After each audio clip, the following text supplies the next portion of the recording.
The marketplace was crowded, filled with traders calling out their wares. In the midst of this noise, Kwame stood silently before a bakery, staring at a fresh loaf of bread. He was down to his last coin, and his stomach rumbled with hunger.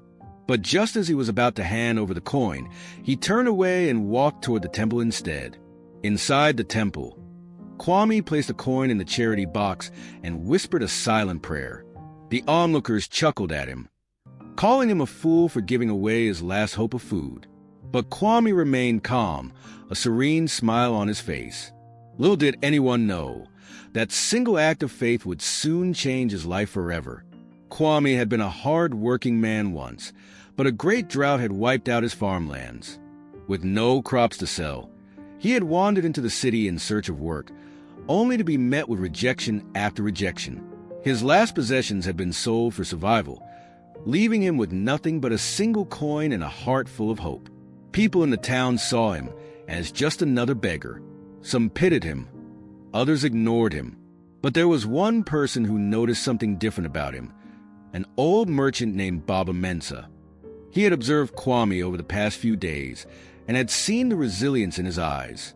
That evening, after the market had closed, Baba Mensa approached Kwame and asked, "Why did you give away your last coin?" Kwame smiled and said, "Because I believe that true wealth is not in what we keep, but in what we give." Baba Mensa was intrigued. "If that is your belief, then I have a challenge for you," he said, handing Kwame a small sealed pouch. "Take this to the rich nobleman at the edge of town.